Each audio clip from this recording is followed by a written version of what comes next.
నమస్తే, welcome to our channel. నేను miss సిరి. చిన్న నా చివరి కోరిక అదే, అందుకే ఆయనను చంపేశారు. వైఎస్ షర్మిల గారు సంచలన వ్యాఖ్యలు చేశారు. అయితే ఈ అంశాన్ని మనకి ఇంకా క్లుప్తంగా వివరించడానికి మనతో పాటు ఉన్నారు ప్రముఖ సీనియర్ రాజకీయ విశ్లేషకులు అంకమరావు గారు. నమస్కారం సార్. నమస్తే సిరి గారు. సార్, ఇప్పుడు చూస్తున్నట్టయితే నిన్న 5వ వర్ధంతి అయింది, వివేకానంద రెడ్డి గారి వర్ధంతి అయింది. సో ఆ సందర్భంగా ఏంటంటే షర్మిల గారు కొంచెం భావోద్వేగానికి గురైపోయి ఆయన కోరిక ఇదే, సో ఇందుకు ఆయన చంపేశారని చెప్పేసి కొన్ని మాటలు మాట్లాడడం జరిగింది. సో దీన్ని అసలు ఎలా చూడాలి సార్? సిరి గారు, ఆయన చనిపోయి ఇప్పుడు 5 సంవత్సరాలు పూర్తయిపోయింది నిన్నటితోటి. ఆయన చివరి కోరిక అని చెప్పి షర్మిల గారు చెప్పింది ఏంటంటే, మొట్టమొదటిది అవినాష్ రెడ్డి గారికి ఎన్నికల్లో పోటీ చేసే అవకాశం ఇవ్వకూడదు, నువ్వు పోటీ చేయి, లేకపోతే విజయలక్ష్మి గారి చేత పోటీ చేయించు, లేదంటే నేనే పోటీ చేస్తాను, అంతేగాని అవినాష్ రెడ్డి గారు మాత్రం ఎట్టి పరిస్థితుల్లో పోటీ చేయకూడదు అనేది వైఎస్ వివేకానంద రెడ్డి గారి యొక్క కోరిక. ఆ కోరిక తీరకుండానే ఆయన అసలు బాయటం కూడా జరిగింది. దాన్ని నిన్న షర్మిల గారు చెప్పారు. కారణం ఏంటంటే 2017లో జరిగినటువంటి శాసన మండలి ఎన్నికల్లో వైఎస్ వివేకానంద రెడ్డి గారు ఆ పార్టీ తరపు నుంచి పోటీ చేయడం కూడా జరిగింది. వైఎస్ఆర్సీపీ పార్టీ తరపు నుంచి చేసినప్పుడు ఆ పార్టీలో ఉన్నటువంటి అవినాష్ రెడ్డి గారు ఓడించారు. కాబట్టి నన్ను రాజకీయంగా ఎదగకుండా చేయాలనుకుంటున్నారు, వాళ్ళే ఎదగాలనుకుంటున్నారు. కాబట్టి లేదు, నేను ఎంపీగా పోటీ చేస్తాను, అతను ఎంపీగా పోటీ చేయడానికి వీల్లేదు అని చెప్పని గట్టిగా పట్టుబట్టి అదే మాట షర్మిల గారి దగ్గర, విజయలక్ష్మి గారి దగ్గర, జగన్ గారి దగ్గర కూడా చెప్పారు అనేది ఇప్పుడు వాళ్ళు చెప్తున్న మాట. అది వాస్తవాలని చెప్పని ఇప్పటి వరకు జరిగిన సంఘటనలు ప్రజలకు తెలుస్తూనే ఉన్నాయి. కాబట్టి ఇది కుటుంబ హత్య, నారాసుర రక్త చరిత్ర కాదు, లోకేష్ గారి వల్ల జరిగింది కాదు, ఆదినారాయణ రెడ్డి గారి వల్ల జరిగింది కాదు, లేదంటే బీటెక్ రవి గారి వల్ల జరిగింది కాదు.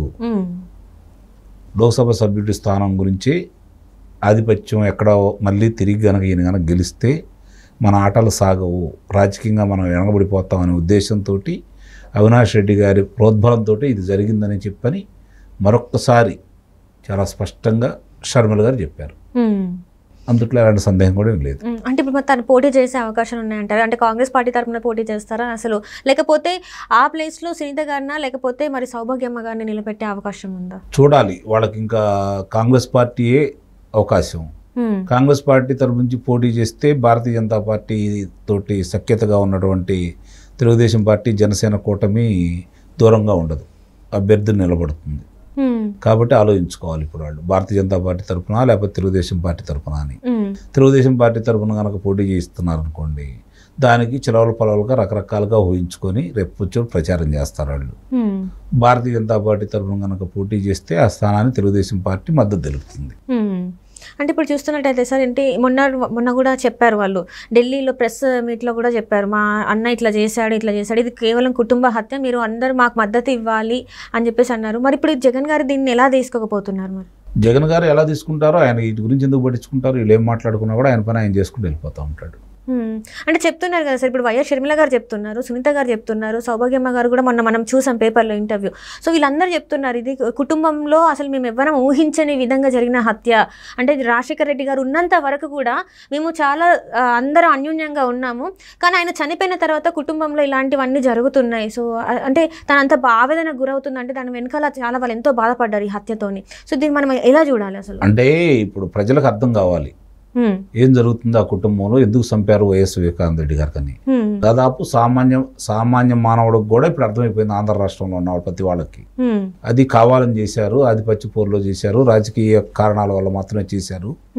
అది సౌమ్యుడిగా పేరున్నటువంటి వివేకానంద రెడ్డి గారిని అడ్డంకులు తొలగించడం కోసం, రాజకీయంగా ప్రాబల్యం పెంచుకోవడం కోసం అవినాష్ రెడ్డి గారు, భాస్కర్ రెడ్డి గారి ప్రమేయంతో చేశారు.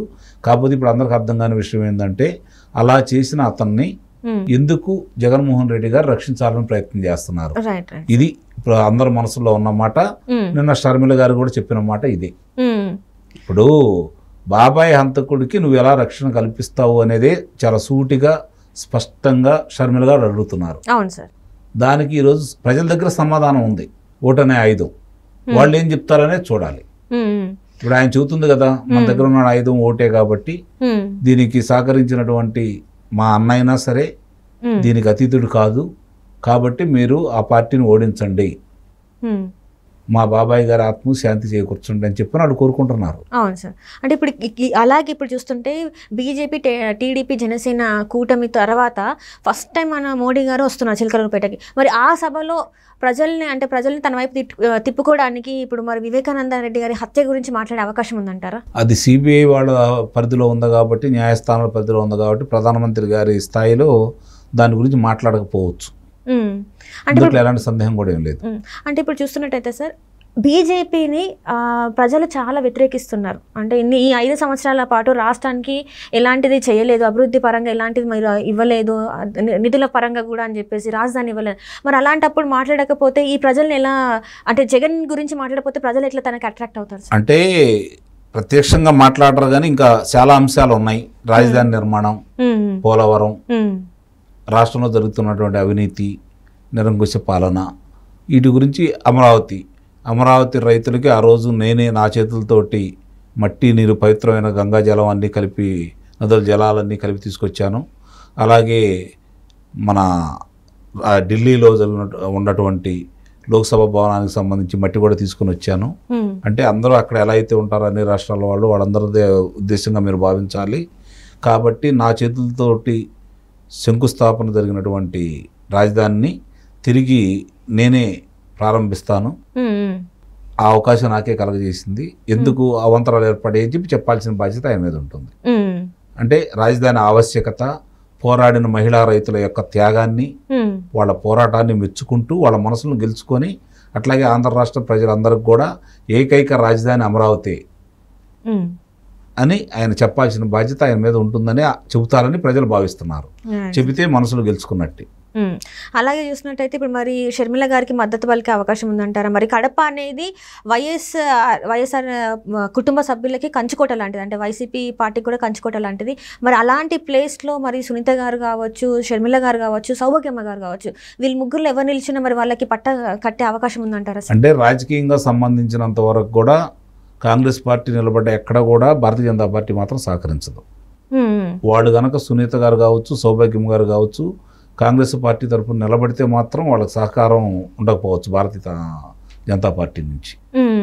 అంటే మరి ఎలా సార్? ఇప్పుడు అదే నిందా చెప్పినట్టు ఆమె ఏదన్నా తెలుగుదేశం పార్టీ తరఫున, భారతీయ జనతా పార్టీ తరఫున నిలబడే అవకాశం కనుక వస్తే అప్పుడు ఆలోచిస్తారు. అంటే ఇప్పుడు మరి చంద్రబాబు నాయుడు గారు కానీ, మన పవన్ కళ్యాణ్ గారు కానీ మరి ఏమన్నా ఆలోచించే అవకాశం ఉందంటారా?